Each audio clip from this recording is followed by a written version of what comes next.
Good morning and thank you for coming.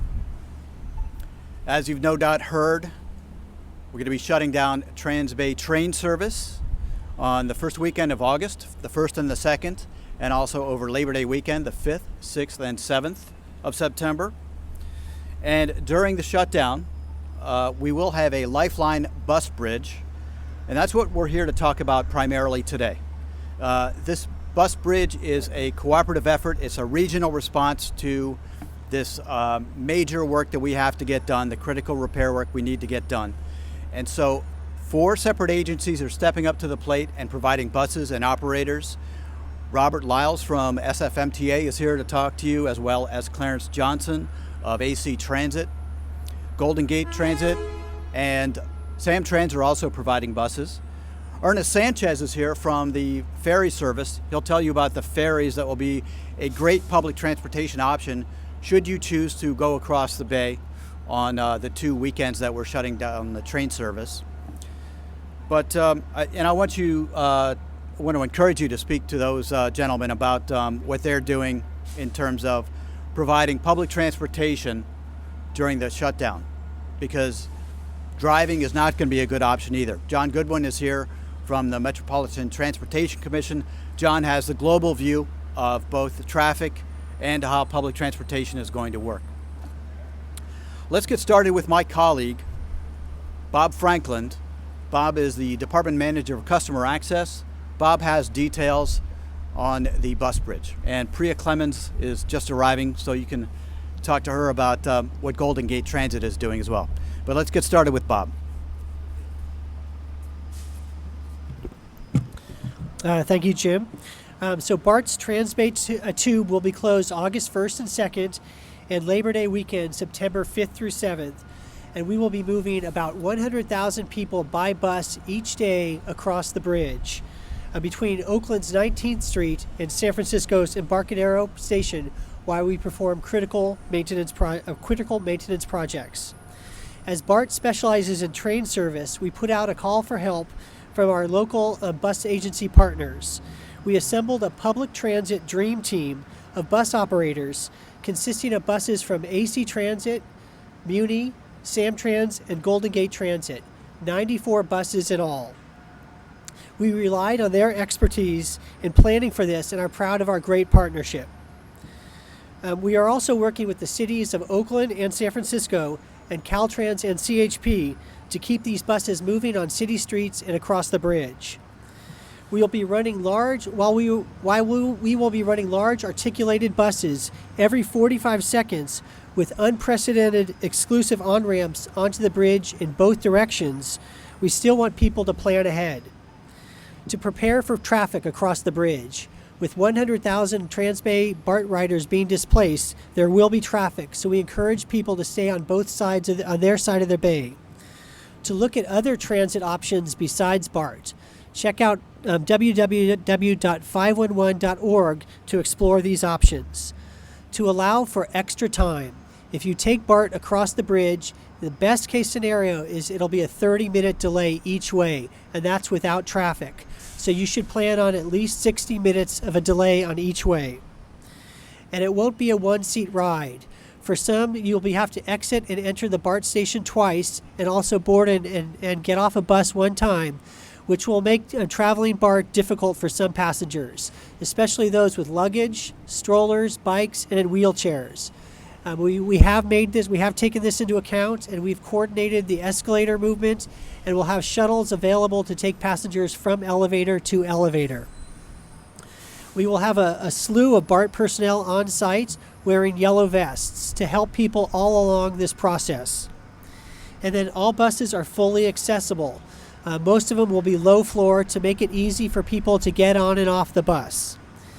And also for bike usage, to not plan on taking your bike. We've arranged to keep our bike station at the 19th Street station open during the weekends that BART's Trans-Bay service will be closed. And we also have a bike station at Embarcadero. So once again, to plan ahead and to get your bike link card. And that's all of our logistics. Jim?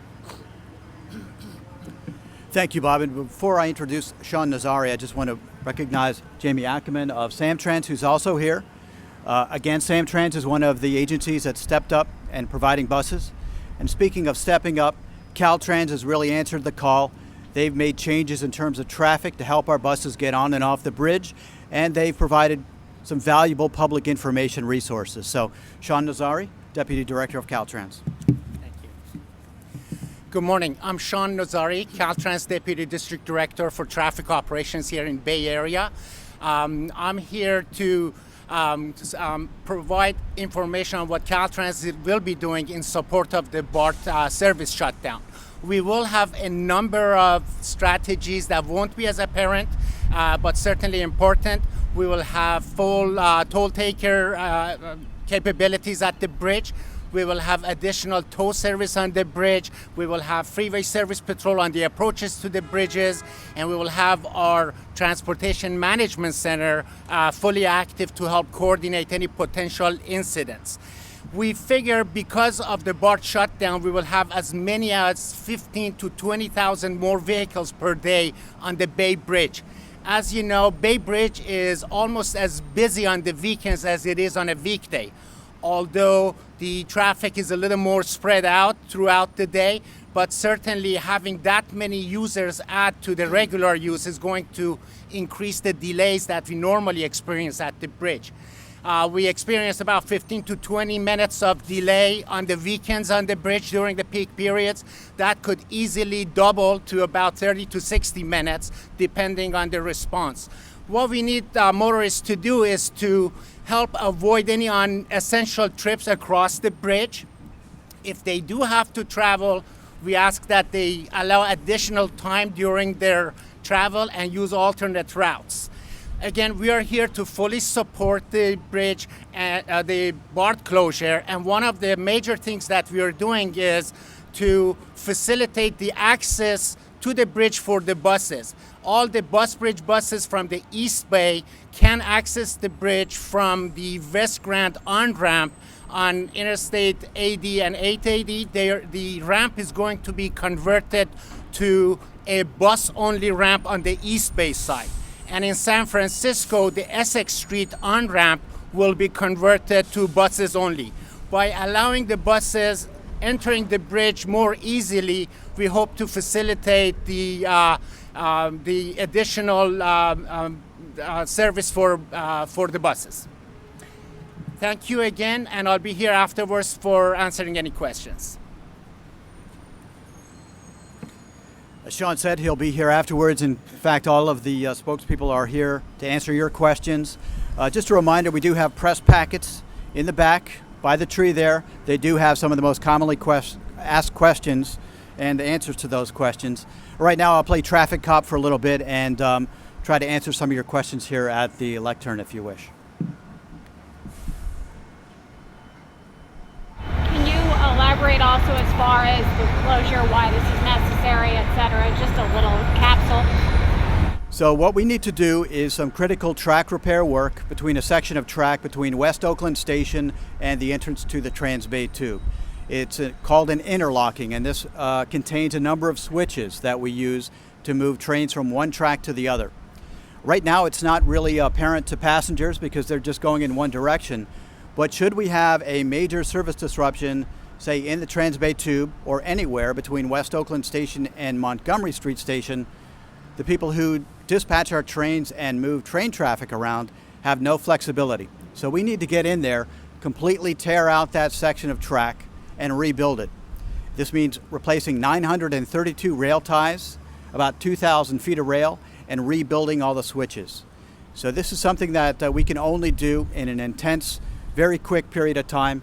It's a little bit like if you have children and you need to change a bandage, you need to rip that bandage off in a hurry and get it back on and start the healing process again. Can you tell us what the track will do once it's been taken out and repaired and it's not doing it? So what passengers will notice once this work is complete is a smoother, quieter ride across that section of track between West Oakland and the Transbay Tube.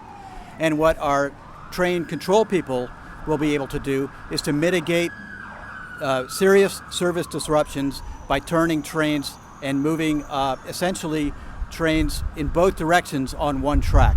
Right now we're stuck with two one-way roads. We want to have two roads that have bi-directional traffic. Would this enable you to be more nimble out there then? Sorry, Joe? The extra bus service is being paid by BART, and the details of exactly how much is being worked out. Our board of directors is due to vote this Thursday on a resolution that will provide the general manager latitude in making these bills paid. Okay. Teresa? Will enable BART to be more nimble in cases of emergencies. Once this track work is complete and we have this interlocking back in service, the managers will have more flexibility, and thus BART will be more nimble in terms of dealing with service disruptions. Any possibility of it ending earlier, the work? Or it will go, they're going to use every minute? We're going to use basically every second that we have to get this work done. It's not just going to be work on this section of track, they're also going to do work inside the Transbay Tube. This is a unique opportunity, unprecedented in BART history, that we're shutting Transbay service for repairs. So they're going to use every second that they have, and they're going to make sure they get out of the way in time for the morning commute when that weekday rolls around again. What needs to be done inside the tube? Inside the tube, they'll do things like replacing some of the insulators, cleaning the insulators, the lamps that light the Transbay tube, as well as putting strategic equipment in there, strategic supplies, getting it out of the way so that if repairs are needed in a hurry, we can get to those quickly. And they'll also be replacing some of the rail and some of the ties, but not nearly to the extent of the section of track between West Oakland and the tube itself. How much and how many people? We expect to have as many as 90 track people. There will be approximately the same number of people in a support role.